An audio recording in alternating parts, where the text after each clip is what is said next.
నేడు విశాఖపట్నంలో food manufacturing సమ్మిట్కి హాజరవుతున్నారు ముఖ్యమంత్రి చంద్రబాబు నాయుడు. ఈ నెల 30న చంద్రబాబు గారు కుప్పం పర్యటించబోతున్నారు. హంద్రీనేవా ద్వారా కృష్ణా జలాలను కుప్పం తీసుకొచ్చిన సందర్భంగా జలహారతి కార్యక్రమంలో పాల్గొనబోతున్నారు. అలాగే నిన్న 2 ప్రధాన వార్తలు విన్నాం. ఒకటి, రాయలసీమలో హిందాల్కో ప్రాజెక్ట్ సుమారుగా 580 కోట్ల రూపాయల పెట్టుబడితో 4000 మందికి ఉద్యోగ ఉపాధి అవకాశాలు కల్పించే పెద్ద ప్రాజెక్ట్ అది కుప్పంలో ప్రారంభించబోతున్నారు త్వరలో. అలాగే విశాఖపట్నంలో, ఉత్తరాంధ్రలో విశాఖపట్నంలో అతిపెద్ద డేటా సెంటర్ కూడా ప్రారంభోత్సవం చేసుకోబోతా ఉంది. వేల మందికి ఉద్యోగ ఉపాధి అవకాశాలు కలగబోతున్నాయి. ఉత్తరాంధ్రకి జగన్మోహన్ రెడ్డి పాలనలో అన్యాయం చేసి, ద్రోహం చేసి, వెన్నుపోటు పొడిచి ఆ ప్రజల సంపదను దోచుకుంటే నేడు కూటమి ప్రభుత్వం వచ్చిన తర్వాత చంద్రబాబు నాయుడు గారు ముఖ్యమంత్రిగా ప్రమాణ స్వీకారం చేసిన తర్వాత ఎన్ని అద్భుత కార్యక్రమాలు జరిగినాయి చూసాం. విశాఖ ఉక్కు ప్రైవేటీకరణ ఆగిపోయింది. రైల్వే జోన్ ప్రకటింపజేసి రైల్వే జోన్ కేంద్ర కార్యాలయాన్ని కూడా చక్కచక్క నిర్మిస్తున్నారు. ఎన్టీపీసీ గ్రీన్ ఎనర్జీ హబ్ను ఏర్పాటు చేశారు. అక్కడ ఆర్ఎస్ఎల్ఆర్ మెటల్ స్టీల్స్ ప్రారంభోత్సవం జరుగుతోంది. సుమారుగా ఉత్తరాంధ్రలోనే 6-7 లక్షల ఉద్యోగాల కల్పన జరగబోతా ఉంది. ఈ పరిశ్రమలన్నీ గ్రౌండ్ కాబోతున్నాయి. ఉద్యోగాల కల్పన కూడా జరగబోతా ఉన్నాయి. ఈ సంతోష సమయంలో అతిపెద్ద ఆసియాలోని అతిపెద్ద డేటా సెంటర్ని కూడా నెలకొల్పబోతున్నారు. ఆ డేటా సెంటర్ని విశాఖపట్నానికి తీసుకురావడానికి మంత్రి నారా లోకేష్ గారు ఎంత కృషి చేశారో ప్రజలంతా చూశారు.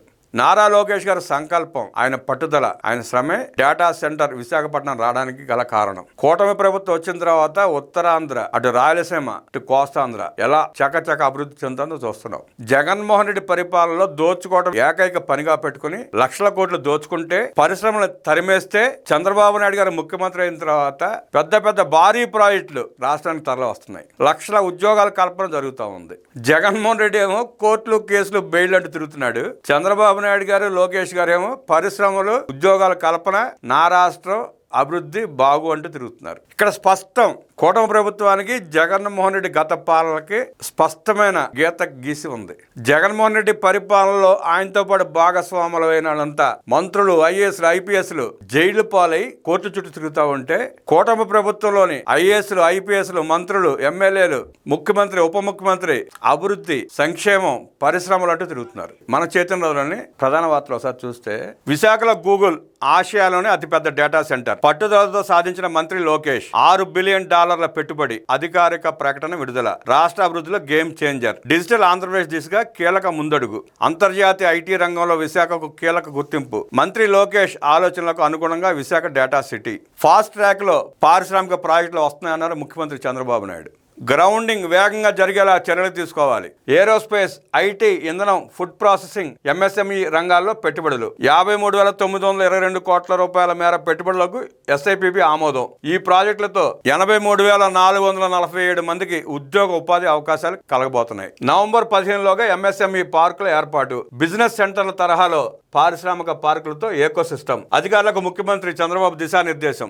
సీఎం అధ్యక్షన 10వ పెట్టుబడుల ప్రోత్సాహక బోర్డు సమావేశం. కుప్పం ఇక గ్లోబల్ బ్రాండ్. హిందాల్కో అత్యాధునిక ప్రాజెక్ట్ కుప్పానికి రాబోతా ఉంది.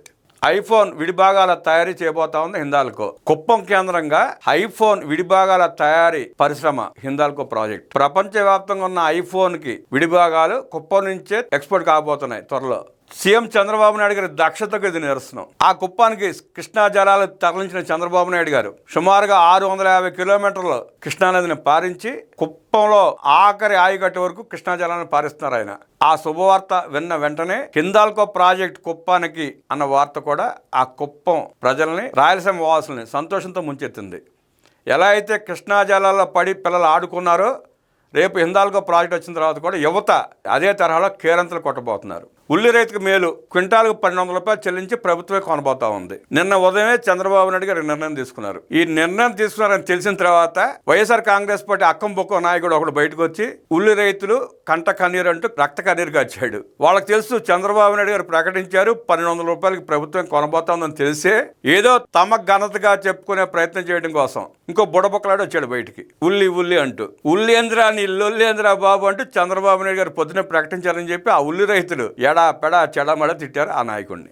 ఉల్లి రైతుకు నష్టం, వినియోగదారుడికి కష్టం రాకూడదు. కొనుగోలు చేసిన ఉల్లిని రైతు బజారుకు తరలించండి. ఉల్లి రైతుల ఇబ్బందులపై సీఎం చంద్రబాబు సమీక్ష. ప్రజలకు కష్టం వస్తే, రైతులకు కష్టం వస్తే, నిరుద్యోగ యువతకు కష్టం వస్తే, ఆడపడుచులకు కష్టం వస్తే అరక్షణం కూడా ఆలోచించకుండా మరో నిమిషంలో వాళ్ళ ముందు ఉంటాడు చంద్రబాబు నాయుడు గారు. ఆ సమస్యలను తీర్చడానికి కృషి చేస్తూ ఉంటాడు. అదే జగన్మోహన్ రెడ్డి గాలి కౌరులు చెప్పి గాలిలో ఎగిరిపోయి ఎలంగా పడిపోయాడు. వికలాంగుల మీద మొసలి కన్నీరు కారుస్తున్నారు వైఎస్ఆర్ కాంగ్రెస్ పార్టీ నాయకులు. తన హయాంలో తన పాలనలో ఒక్క పెన్షన్ ఇవ్వాల, అనర్హులకు మాత్రం పెన్షన్లు ఇచ్చుకున్నాడు. దాంట్లో కమిషన్లు నొక్కేశారు వైఎస్ఆర్ కాంగ్రెస్ పార్టీ నాయకులు. ఆనాడు ఉన్న వాలంటీర్లను అడ్డం పెట్టుకుని అనర్హులకు వికలాంగ పెన్షన్లు ఇప్పించి దాంట్లో సగం కొట్టేసిన నీచ చరిత్ర నీచుల వాళ్ళు. కూటమి ప్రభుత్వం వచ్చిన తర్వాత అర్హులకు మాత్రమే పెన్షన్ ఇస్తూ జగన్మోహన్ రెడ్డి పరిపాలనలో అనర్హులకు ఇచ్చిన పెన్షన్లు కట్ చేస్తా ఉంటే రక్త కన్నీరు కారుస్తున్నారు. అంటే వాళ్ళకి వచ్చే కమిషన్లు ఆగిపోతున్నాయన్న బాధతో విష ప్రచారం చేస్తున్నారు.